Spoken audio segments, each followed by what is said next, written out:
Bonjour, bienvenue à l'Atelier Librairie, le livre voyageur, animé par Fabienne Roch et moi-même, Bruno Lalonde.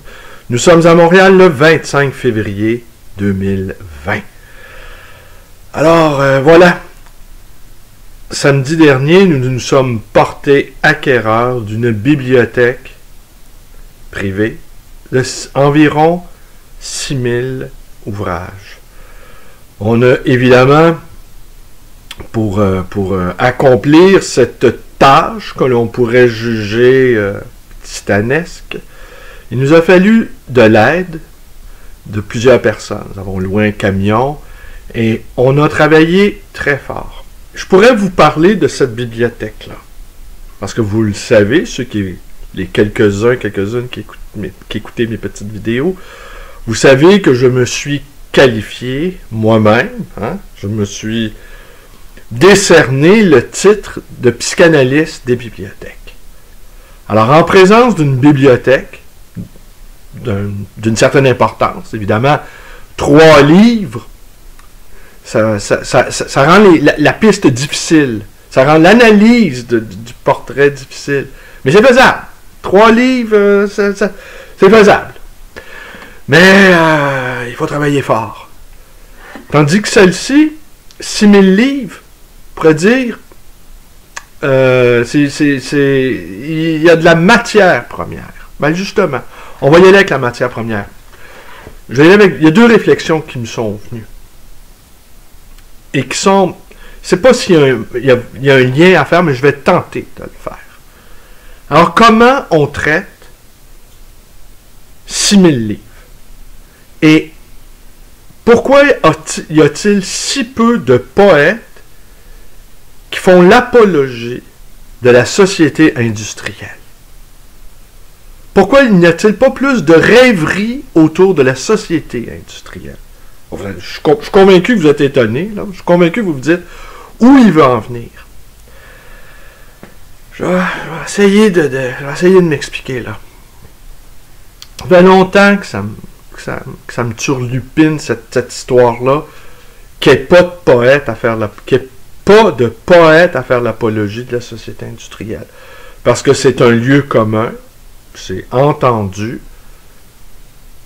que les écrivains, les poètes sont pratiquement unanimes à la dénoncer. Alors, on va contextualiser le truc, si vous permettez. Samedi dernier, nous sommes allés chercher cette bibliothèque-là. On loué un camion. 6000 livres, ça représente environ à peu près 150 boîtes de livres. Autour de 150 boîtes de livres. Et nous sommes allés les chercher dans l'est de la ville. Alors, il a fallu traverser les raffineries. Alors, vous savez, l'est de la ville de Montréal, les raffineries, c'est des immenses citernes, ça couvre un très, très vaste territoire, et c'est à proprement parler une vision infernale. Mais, c'est le pétrole, c'est quoi? C'est le sang qui coule dans nos veines. Le pétrole, sans ce foutu pétrole, tout notre univers confortable disparaît. Nous sommes terriblement attachés, mais attachés d'une manière qu'on peine à imaginer, honnêtement. Nous sommes terriblement attachés à notre confort, à notre mode de vie. Mais ce mode de vie-là, dans son versant monstrueux qu'on peut imaginer quand on traverse justement cette vaste étendue infernale, des lieux où on raffine le pétrole, justement, eh bien, on se dit, pour pouvoir faire la vidéo, pour pouvoir faire la page couverture des livres, pour pouvoir... tout ce qui existe autour de nous est pétrole, presque. Alors, quand je dis il n'y a pas de poète pour faire l'apologie de la société industrielle, j'entends par là le bonheur de prendre un bon bain chaud. Vous savez, le bonheur de déféquer sans réfléchir à nos propres déchets personnels, ce qui arrive. On sait que, une fois et là, après, il va y avoir une usine d'épuration. Usine d'épuration. Champ pétrolifère. Ah, et là, après, on peut très bien, on va se faire un café. Un café qui, lui-même, provient de certains pays où on imagine les paysans ramassant les grains, et après ça, on imagine des grands sas, là, les traitants, on imagine des immenses machines, les torréfiants. On imagine tout le processus, et après, on imagine des quantités incroyables mis dans des citernes, et traversant les océans sur des immenses bateaux, sur des bateaux géants avec des containers, des immenses containers sillonnant les mers. Et là, nous, peinards, pris notre bain, on a pris notre café, Mais pour en arriver à ce confort-là, à ce mode d'être, eh bien, il y a des machines incroyables qui sont en mouvement, mais on en fait sans arrêt abstraction de ça. On en fait sans arrêt abstraction de tout ce qui se met en place pour qu'on puisse être bien, confortable. Et tous, tant que nous sommes, eh bien, nous sommes terriblement attachés à notre confort. Et on peut apporter toutes les dénégations qu'on veut, dire qu'on est écologiste, J'ai plein d'amis écologistes. Ils sont tout le temps en voyage. J'ai plein d'amis écologistes. Ils ont un bidule, ils ont des téléphones qui, on le sait, l'extraction des métaux rares se font parfois dans des mines à ciel ouvert, où ce sont des enfants parce qu'ils ont des petites mains qui peuvent aller en extraire. Il y a toute une catégorie d'êtres humains sur la planète qui souffrent physiquement, qui souffrent dans leur corps, qui souffrent dans leur psyché, en fait, qui ne peuvent pas imaginer d'autres horizons que des mines dévastées pour que nous puissions échanger des textos. Des textos où on se donne rendez-vous pour une manif pour l'écologie, par exemple. Ah, on est déconnecté. On est déconnecté, on ne voit pas d'où proviennent toutes ces richesses. On ne voit pas tout ce qui se met en place pour que nous puissions, un mardi matin, après avoir fait ses ablutions, pris sa douche, boire son café, on ne voit pas l'immense mécanique qui permet de produire ça et toute la souffrance humaine qui s'y rattache. Et en plus, et c'est là où je pense qu'on fait preuve d'une sorte, j'allais dire presque de monstruosité, c'est qu'on n'est même pas content. Alors voilà, moi j'attends, peut-être je serai ce néo-poète qui fera enfin l'apologie de la société industrielle. D'accord, cette société-là industrielle, vous êtes nombreux et je m'y inclus, vous jugez qu'elle nous conduit à notre perte, qu'elle conduit à la perte de l'humanité. Qu'au fond, notre mode de vie est insensé, en faisant abstraction évidemment de notre confort, là. Notre mode de vie est insensé et que nous courons à notre perte. D'accord. Et si tel était le cas, que la vieille humanité souffrante, polytraumatisée, qui n'arrive pas non plus à maîtriser sa part d'animalité, qui n'arrive pas ou à l'intégrer, qui n'arrive pas à juguler son instinct de mort, hein. Eh bien, qu'au fond, elle n'en peut plus d'elle-même, et puis que finalement, on va mourir dans le confort, eh bien, et que c'est une lumière déclinante qui s'abat sur nous, une lumière crépusculaire, malgré les ablutions, malgré la douche, malgré le café, et que pour finir, je dirais pas qu'on a hâte de mourir, hein? Comme dit Berlioz, le suicide par enthousiasme. Je savais pas que Berlioz avait écrit, j'ai découvert ça dans quelques-unes de ces boîtes, dont je vais vous parler dans quelques minutes. Bon, ce sera une vidéo en 2 parties, tenez. Ce matin, je voulais vous parler des rêveries de la société industrielle, s'attacher aux détails, hein? C'est quoi? Chaque détail compte. L'ordi, la caméra, le carton, le plastique. Toute cette incroyable ingéniosité humaine pour arriver à être bien, à être confortable. Et je pense que je vais décrire c'est quoi. Je pense qu'on a même perdu le plaisir de savoir, de ce que ça représente de pouvoir prendre un bain chaud. Cette immense avancée de l'humanité. Un bain chaud parfumé.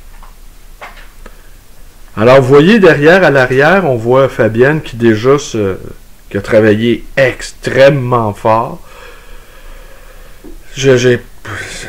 Cette bibliothèque-là monstrueuse a pris possession de son atelier. Alors, c'est pour ça qu'on va s'activer à lui rendre son état, sa pureté originelle.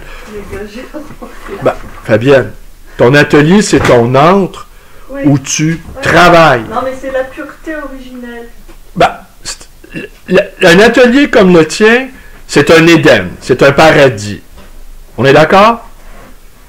En plus, il y a une qualité de silence dans cet atelier-là qui est incroyable. Moi, je m'y assois, là, parfois, et j'écoute presque le battement de mon cœur, et toutes les œuvres de Fabienne sur les murs, qui sont magnifiques, me font rêver. Et je rêve à quel point j'ai une vie merveilleuse avec Fabienne.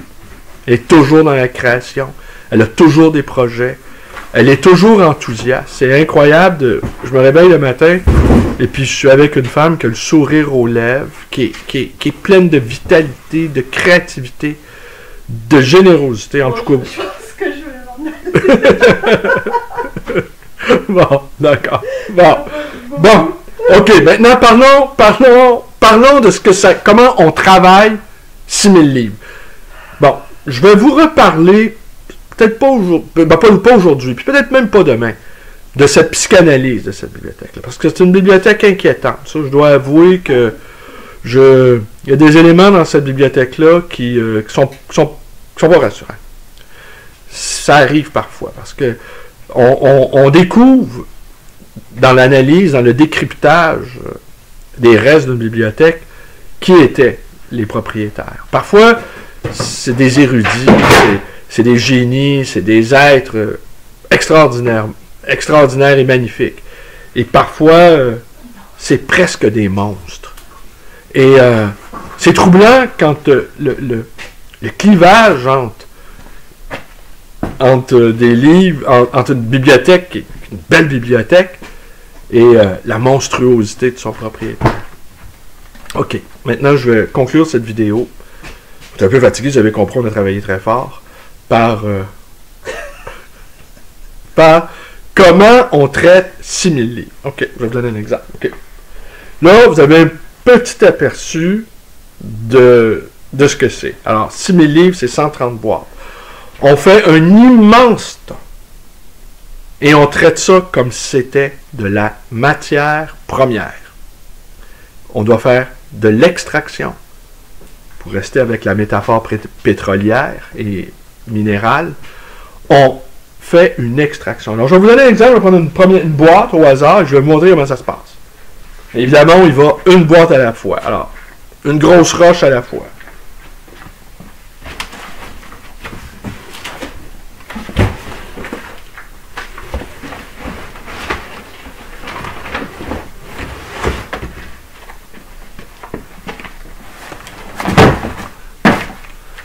Alors, j'ouvre un premier carton.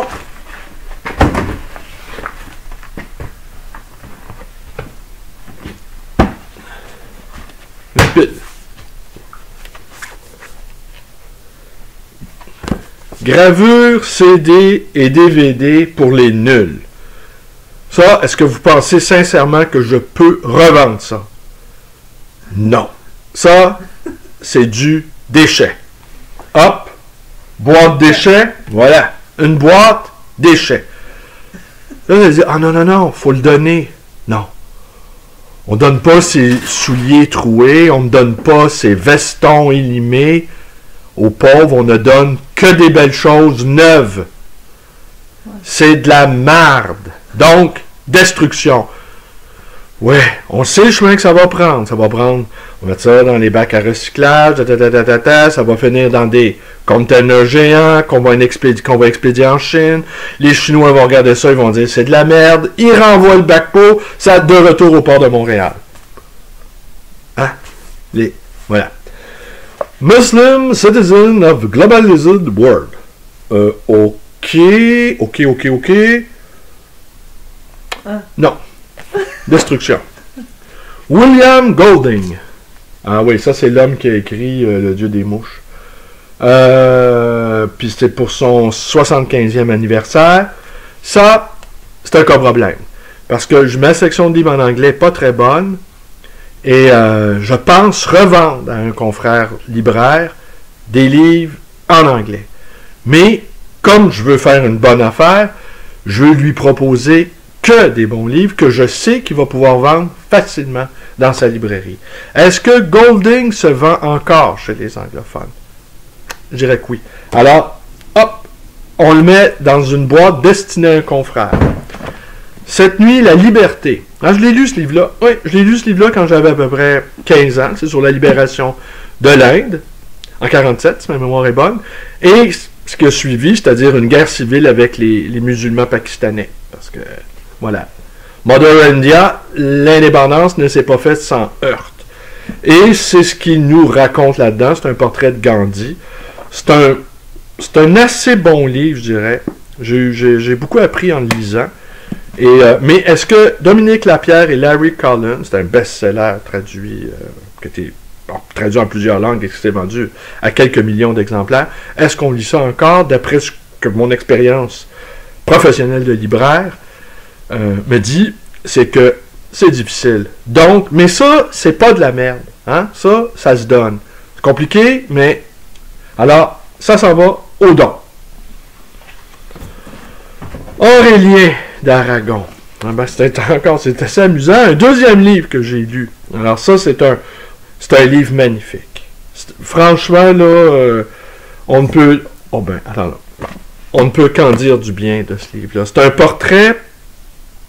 portrait romancé de Drieux-La Rochelle. Bon, on en reparlera une autre fois, mais comme Aurélien rentre facilement dans ce vieux vêtement abandonné, lui seul sait qu'il n'est pas le même homme. Lui seul qui se grise de la disproportion de ce cadre et de son secret. Il se laissera bercer, porter, bien avant dans la nuit, par ce vulgaire alcool, ce vertige usé, machinal. La joie de perruche de Simone qui raconte sa nuit précédente, un type gentil, mais alors gentil, et pas exigeant. Elle parle, et il aime qu'elle parle.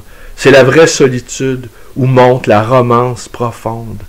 C'est la vraie solitude où monte la romance profonde. Louis Aragon, Aurélien. Ça, c'est pour la librairie. Et je pourrais même, avec ma petite section choix du libraire, y trouverait sa place.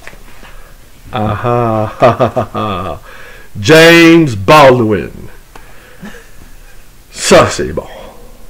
Alors, James Baldwin, c'est une pièce de théâtre qu'on voit jamais et qui a été traduit par Marguerite Yourcenar. Ça, c'est librairie. Noël Renaud, de Petit Rôle, Blanche Aurore Céleste, Tapuscrit 67-68. Ben voilà, ça, je sais absolument pas ce que c'est, je ne connais pas ça. Alors c'est quoi? Théâtre ouvert, avec une dédicace à Sophie Clément. Qui est Sophie Clément? Il me semble que c'est une actrice, c'est une femme de théâtre. Elle a alors... peut-être peut-être quelqu'un de très important. Hein? Là, mon inculture va tout à coup vous apparaître manifeste. Mais en ce domaine, l'inculture est permanente.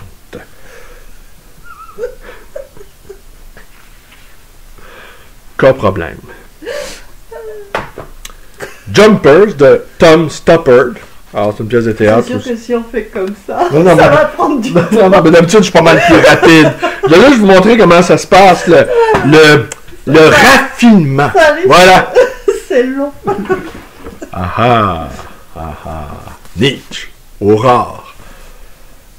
Fragment posthume, début 1880, printemps 1881. Nous qui nous piquons de littérature et de philosophie, Nietzsche occupe une place cardinale dans nos existences.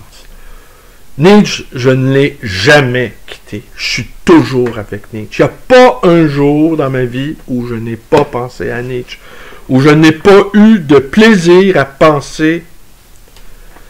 Je vais vous lire un passage. Un égoïsme parfaitement conscient renoncerait aux joies qui proviennent de motifs imaginaires ou de ce que nous ne voulons voir qu'un motif entre beaucoup d'autres. Ouais.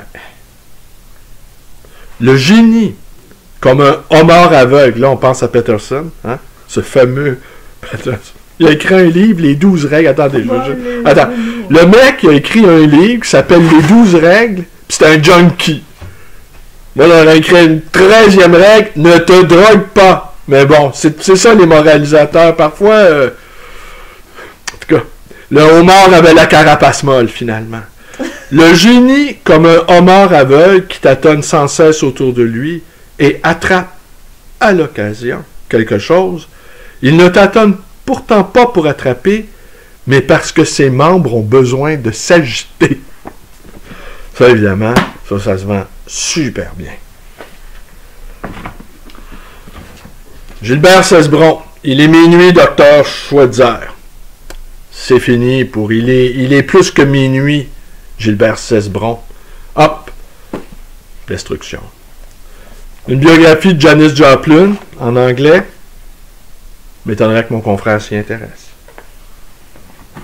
Ça achève, là, ça achève. Ah, Max Frisch. Biographie, un jeu. Je mets de côté, j'ai un ami qui adore Max Frisch. Et puis qui m'a offert pas mal de livres l'été dernier. Alors, ça va me faire plaisir de lui offrir. Je vais lui envoyer un petit courriel par Facebook, demander si ça l'intéresse. Et je vais lui offrir. Donc, voilà. Le théâtre d'Arabal, je pense. Non, c'est une étude sur le théâtre chez Christian Bourgois. Compliqué le théâtre. Oh boy. La Constitution Fundamental Law of the Ukrainian Socialist Republic. Ouais. Très intéressant.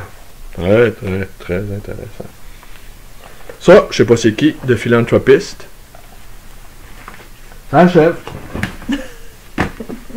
Jung, sur l'interprétation des rêves. Hein? Bon, ça évidemment, c'est la librairie. Jung, ça se vend toujours très bien. Les serviteurs de Saint-Antoine de Padoue, publié par le Messager de Saint-Antoine, le Lac Bouchette, en 1932. Ça, franchement, là, à moins que quelqu'un cherchait vraiment désespérément ce livre-là, cherchait un livre dans... d'Antoine de Padoue, tu sais. J'ai cherché partout mon livre d'Antoine de Padoue. Bon, hop, Antoine, tu t'en vas en Chine, tu reviens à Montréal. Antoine, le missionnaire des vidanges. Oh, Krishnamurti. Ah, Krishnamurti aussi, moi j'ai eu j'ai eu une longue passe, Krishnamurti. Cette impassibilité. Se forcer à rien éprouver. Être une roche, immobile. Ne rien ressentir. Être au-delà de l'endurance. Ne plus éprouver. Ni joie, ni regret, ni... C'est intenable. C'est pas possible. Je vais quand même vous citer Krishnamurti. Parvenir à la vérité est une expérience absolue, finale. Je me suis recréé selon la vérité. Je ne suis pas un poète. Je n'ai fait qu'essayer de décrire avec des mots le chemin de ma réalisation.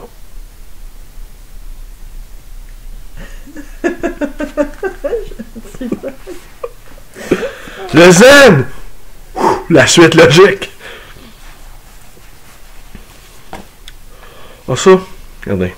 C'est ça aussi. Ça, c'est un indice que ça ne fonctionnait pas dans la tête de son propriétaire.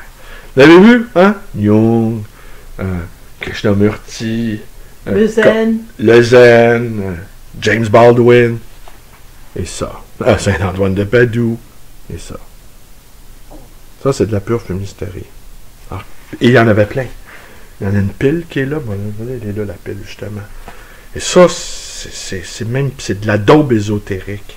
Alors, comment on peut avoir de la daube ésotérique puis avoir le satyricon? Comment on peut avoir Saint-Antoine de Padoue et puis Nietzsche? Il y a quelque chose de totalement désorganisé dans cette bibliothèque-là. De quelque chose de désorganisé psychiquement. Mais j'y reviendrai quand je ferai. Parce que je vais la faire, cette psychanalyse-là de la bibliothèque. Ça ne sera pas élogieux, hein, je vous le dis. Alors, Umram Mikhaël Ivanov, est-ce que ça se vend encore? Là, vous voyez le commerçant, là, je cogite. Est-ce que ça se vend encore? Ça se vendait bien, il y a 20-25 ans, mais dans l'ésotérisme, on baisse sans arrêt le niveau. On n'est plus avec Guénon, là, puis Capra, puis Chuon, on n'est plus là, là. On n'est même plus avec Krishnamurti, là. L'ésotérisme, là, c'est comme ça, c'est comme ça, c'est comme ça. Ça ne fait que baisser. Je pourrais m'en expliquer parce que... Bon, alors ça, c'est à vérifier, mais c'est emmerdant. Ah, oui, ça continue. Là, c'est Ivanov, un autre fumiste. Là, le livre des Mormons. Hop. Bon, précis de théologie, ascétique et mystique. Rien fonctionne dans cette affaire-là. Bon, ben là, je vais conclure avec... Ah, c'est déprimant! Puis là, vous allez... Regardez. Je conclue avec cette petite pile-là. Jack Kerouac, hein? Jack Kerouac puis Ivanov. Et au bout de la route, la Bretagne. Bon, on le sait que la famille de Jack Kerouac provient de Bretagne. D'ailleurs, il est retourné, il a capoté, hein? Il était tout le temps sur l'alcool, vous le savez. Je pense que c'est dans Vision de Duluoz qui raconte ça. Son retour à la terre des ancêtres a été terrible pour Jack Kerouac. Ça a été... c'est dur pour un Canadien français, même un Québécois, le retour sur la terre de nos ancêtres. Une expérience initiatique parfois assez difficile. Boris Vian. Ça marche toujours, Boris Vian. Au Chamois, ça, j'ai eu une petite passe justement dans le temps de Krishnamurti. Alexis Carrel, La prière. Ça se lit plus pantoute. La révélation, Dieu donne sa parole. Chine, de retour à Montréal. Common Sense Revolution, dans Alan Elliott, je sais pas c'est qui. Alexandra David Néel, ça c'est intéressant, mais il est en mauvais état. Mon confrère libraire ne l'achètera pas. Saint-Antoine de... Pas Saint-Antoine de Padoue, Saint-Antoine de Saint-Exupéry. Tout dans un état, tenez, regardez le dos. Le dos est massacré. Il est tout souligné. Il est dans un... honnêtement, là, il est fini. Sa vie, elle est finie. Hein? Ça a beau un sens à la vie, c'est terminé pour lui. Alors, les pauvres, on les épargne. Les Chinois, c'est pas. Je sais pas si on les épargne. Hein? Bon. Poubelle. Philippe Beauchamp, vous avez dit baroque, essai. Bon, lui, Philippe Beauchamp, je ne l'ai jamais lu. Je sais qu'il écrit des romans historiques. Ici, par contre, c'est des trucs sur la musique. Et puis, c'est un essai, donc ça a l'air très intéressant. Mais ces trucs historiques, moi, je suis pas capable de supporter ça. Les romans historiques, je suis pas capable de lire ça. Bon.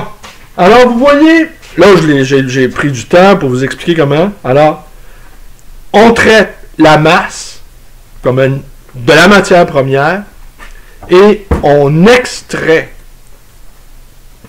Et il y a des catégories. Et là, ça s'en va sur des voies parallèles. Certains s'en vont à la librairie, certains s'en vont en Chine, certains s'en vont dans un organisme caritatif et certains s'en vont dans les poubelles. Voilà, le destin.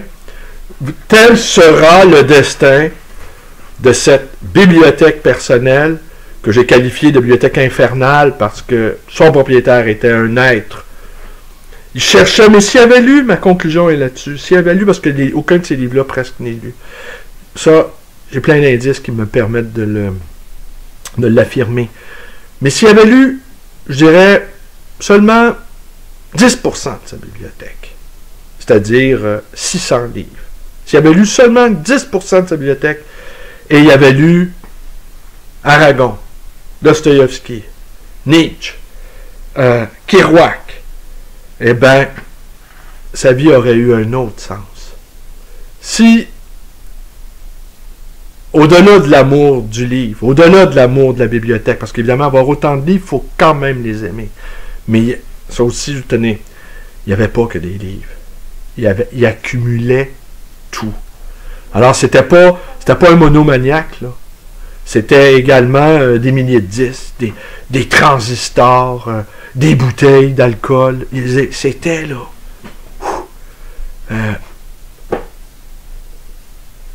Voilà. Une petite pile de Michaud. L'espace du dedans. Plume. Misérable miracle. Alors, ben voilà. Je vous ai montré comment ça fonctionne. Et en combien de temps ça représente faire ça? Ben, quelques jours. Quelques jours, pas des semaines. Mais il faut commencer tôt et finir tard. Et fort heureusement, j'ai mon amoureuse, Fabienne, qui prend plaisir à faire ça tout de même. Hein, Fabienne? Ben oui. Tu prends plaisir à faire ça. Hein? Tu peux t'approcher. Tu prends plaisir à faire ça. Ben pourquoi? Hein? Pourquoi? Oh, ben j'ai l'impression d'ouvrir des boîtes surprises. C'est ça. Ça, c'est l'autre élément. Hein? Mm. Des grands enfants qui ouvrent des boîtes. Hein? C'est ça. Bon, ben voilà. Il faudrait quand même aller travailler. Ouais, ben voilà, c'est tout pour aujourd'hui. Nous vous remercions d'être avec nous. Et puis, ben, portez-vous bien. Et à demain, peut-être, pour de nouvelles aventures microscopiques, mais très confortables.